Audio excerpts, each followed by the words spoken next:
Hello दोस्तों, आज हमारी बजाज चेतक को परचेस करके हमें 1 महीना पूरा हो गया है और हमें बजाज चेतक की तरफ से कॉल आया कि आपकी फर्स्ट सर्विसिंग ड्यू है और आज हम इसे हमारे पास में ही जो वाघोली में बजाज चेतक का सर्विस सेंटर है, जबकि वो KTM का सर्विस सेंटर है, वहाँ पर हमें इसे सर्विसिंग के लिए लेकर जाना है। तो आज हम बजाज चेतक का जो हमें 1 महीने का एक्सपीरियंस रहा वो आपके साथ मैं शेयर करने वाला हूँ। सबसे पहले तो मैं आपको बजाज चेतक की बिल्ड क्वालिटी के बारे में बता दूँ। बिल्ड क्वालिटी बजाज चेतक की बहुत ही बढ़िया है, सबसे बेहतर बिल्ड क्वालिटी है। जो भी मैंने आज तक ईवीज़ देखी, ईवी स्कूटर देखी, वो उसमें से सबसे अच्छा हमारा बजाज चेतक है। इसकी राइडिंग क्वालिटी सबसे बेटर है। जब भी हम इसे राइड करते हैं तो कंफर्ट महसूस होता है, क्योंकि इसकी बिल्ड क्वालिटी बहुत ही अच्छी है।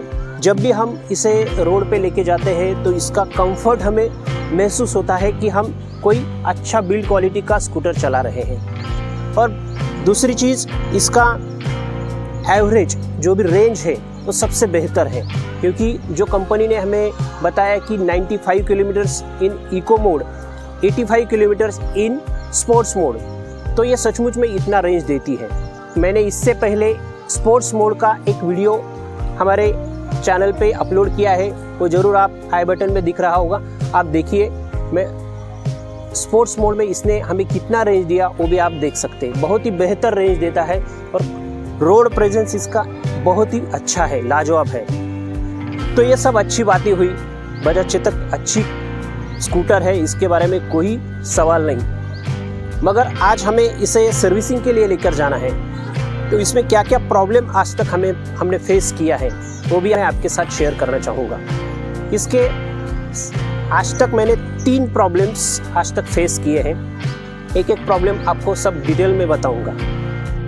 इससे पहले ऐसे ही इलेक्ट्रिक व्हीकल्स अपडेट्स के लिए मेरे चैनल को सब्सक्राइब कर लीजिए। बजाज चेतक का पहला जो प्रॉब्लम है वो इसके ऐप के बारे में है। बजाज चेतक ऐप जो मैंने प्ले स्टोर से डाउनलोड किया और उसके बाद में उसका डेटा पैक भी मैंने परचेस कर लिया। इसके बारे में मैंने 2 वीडियो भी बनाए हैं, वो भी आप देख लेना ऊपर आई बटन में। सबसे बढ़िया ऐप है इसका बजाज चेतक का, बहुत ही अच्छे फीचर्स मिलते हैं इसमें। ये मैंने जब से बजाज चेतक लिया तब से मैं ये ऐप यूज़ कर रहा था, लेकिन एक दिन अचानक 28 जुलाई को ये चेतक का ऐप बंद पड़ गया। जैसे कि उसका जो भी लोकेशन, जो भी किलोमीटर, जो भी वो दिखा रहा था वो वहीं पर स्टॉप हो गया। इसके बारे में मैंने बजाज चेतक के हेल्पलाइन से भी बात किया, तो उन्होंने बताया कि हाँ, ये ऐप थोड़े दिन में शुरू हो जाएगा। आप स्क्रीन रिकॉर्डिंग देख सकते हैं, इस पर मैंने ऐप कैसे रुक गया है 28 जुलाई तक, वो भी आप देख सकते हैं। तो इस तरह से बजाज चेतक का ऐप जो है वो एक बड़ा प्रॉब्लम मुझे लगा, क्योंकि ये बजाज चेतक का ऐप बहुत अच्छा है। मैं यूज़ कर रहा था, इसमें सब अलर्ट्स मिलते हैं। हमारी बजाज चेतक अगर पार्किंग में चार्जिंग भी हो रही है तो उसका स्टेटस हम हमारे फ्लैट में से देख सकते हैं। तो बहुत अच्छा ऐप था, लेकिन अभी ये वर्किंग नहीं करा तो बहुत बुरा लग रहा है। तो ये भी आज हम सर्विस सेंटर में दिखाएंगे। बजाज चेतक का जो दूसरा प्रॉब्लम हमने फेस किया है वो मैं आपको दिखाने जा रहा हूँ। बजाज चेतक का जो दूसरा प्रॉब्लम है वो नॉर्मल है, माइनर सा है, मगर फिर भी आपको दिखाना चाहूँगा। और ये सर्विस सेंटर में क्लियर होता है या नहीं मैं आपको दिखाता हूँ। मैं आपको दूसरा प्रॉब्लम दिखाता हूँ। आइए, ये बजाज चेतक को हमने चालू किया और फिर इसका जो टूल बॉक्स है ये खोलने के लिए हमें ये यूज़ करना पड़ता है। एक बार इसे प्रेस करना पड़ता है। तो देखिए, मैंने अभी प्रेस किया और ये खुलता नहीं। देखिए, आवाज़ आती है मगर खुलता नहीं। तो इसके लिए मैं सर्विस सेंटर में अभी उनको बताने वाला हूँ। तो इसको खोलने के लिए बस इस तरीके से ऐसे जोर लगा के खोलना पड़ता है, तभी ये खुलता है। का जो तीसरा प्रॉब्लम हमें आज तक फेस करना पड़ा वो मैं आपको दिखाता हूँ। जब बजाज चेतक को हम ड्राइव मोड पे लेके जाते हैं तो उसका ये प्रॉब्लम हमें अब तक देखना पड़ा है। जब मैं इसको अपने स्टैंड से निकालता हूँ तो ये न्यूट्रल में से निकल जाता है और इसे हमें ड्राइव मोड पे जब लाना होता है तो ब्रेक लगा के जब ड्राइव मोड पे हम लेते हैं तो जल्दी ये ड्राइव मोड पे जाता नहीं, तो हमें बहुत बार प्रेस करना पड़ता है। देखिए आप अभी 2-3 बार प्रेस करने के बाद में ही ये ड्राइव मोड पे जाता है। तो दोस्तों हम अभी हमारी बजाज चेतक की सर्विस करने के लिए वाघोली के बजाज चेतक के और KTM के सर्विस सेंटर में आए हैं। तो हमारी बजाज चेतक की पहली सर्विसिंग के लिए हमें ये ड्रॉप करने जा रहे हैं। देखते हैं इस सर्विसिंग में क्या क्या इंक्लूड होता है और इसकी कॉस्ट क्या रहेगी, और जो भी हमने आपको प्रॉब्लम्स हमारी बजाज चेतक के बताए वो सॉल्व होते हैं या नहीं, देखते हैं। बजाज चेतक को सर्विस सेंटर में ड्रॉप करने के बाद में लगभग 2 ही घंटे में हमें इसे पिकअप करने के लिए कॉल आ गया और फिर हम बजाज सर्विस सेंटर पे गए। एक सर्विस एग्जीक्यूटिव हमारे बजाज चेतक को बाहर लेकर आ गया और फिर हमने उससे डिटेल में बात की कि हमारी बजाज चेतक में जो भी प्रॉब्लम्स थे उसके बारे में उन्होंने सभी सॉल्यूशंस हमें बताए। सर्विस सेंटर के अंदर वीडियोग्राफी करने के लिए परमिशन नहीं थी, इसलिए फिर हमने हमारी बजाज चेतक बाहर आने के बाद में इसका पूरा वॉक अराउंड किया और फिर एग्जीक्यूटिव से बात की। तो फाइनली दोस्तों हमारे बजाज चेतक की सर्विस आज हो गई है। अभी हम वाघोली के सर्विस सेंटर से हमारी बजाज चेतक को घर वापस लेकर आ गए हैं। जो हमारी फर्स्ट सर्विस हुई है उसमें क्या क्या इंक्लूड हुआ ये आपको मैं बताने वाला हूँ। हमारी फर्स्ट सर्विसिंग में सभी कंपोनेंट्स को क्लीन किया गया और बजाज चेतक का पूरा चेकअप हुआ, जिसमें जो भी प्रॉब्लम्स थे वो बजाज चेतक के सॉल्व करने की उन्होंने कोशिश की। हमारी बजाज चेतक की सर्विस की कॉस्ट भी कितनी आई ये हम आपको इस वीडियो के अंत में बताएंगे।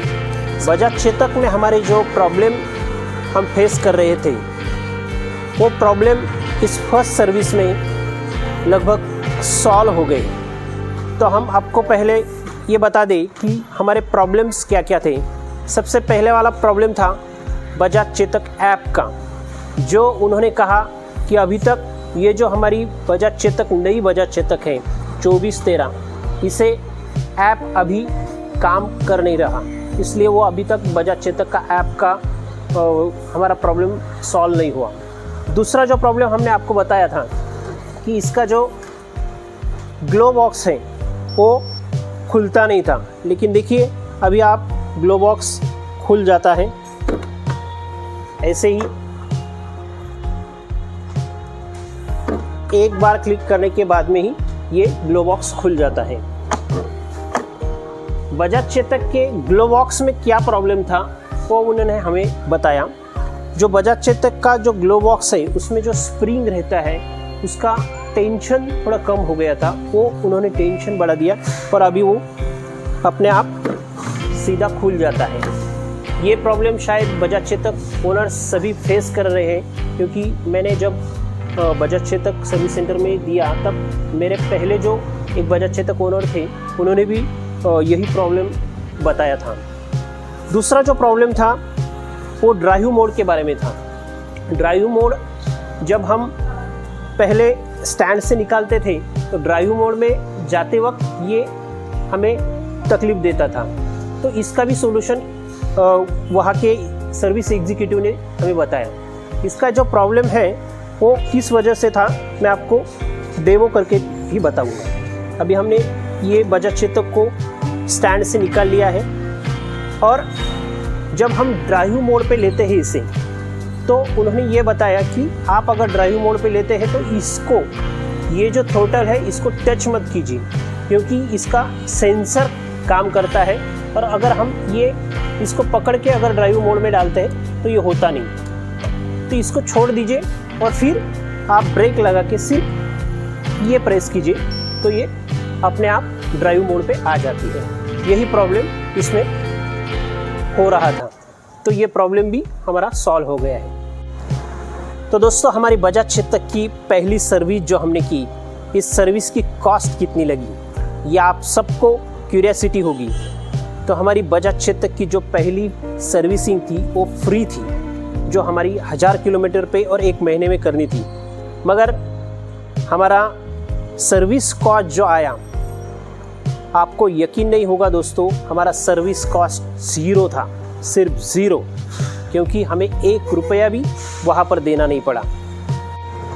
तो इसी जगह हम हमारी पेट्रोल की अगर स्कूटर को सर्विसिंग के लिए लेके जाते हैं और वो अगर फ्री सर्विसिंग भी होती है तो उसका लगभग कॉस्ट हम निकाल सकते हैं कि उसके ऑयल चेंज, फिल्टर चेंज, ये सब पकड़ के हमें लगभग 700 से 800 रुपये ज़रूर रखते हैं। लेकिन हमारी बजाज चेतक को ऐसा कुछ भी चार्ज नहीं लगा, 0 चार्ज, क्योंकि ना इसमें ऑयल चेंज करना है ना इसमें कुछ और फिल्टर्स लगाने हैं। तो इस तरह हमारी बजाज चेतक की जो पहली सर्विसिंग की कॉस्ट रही वो 0 रही।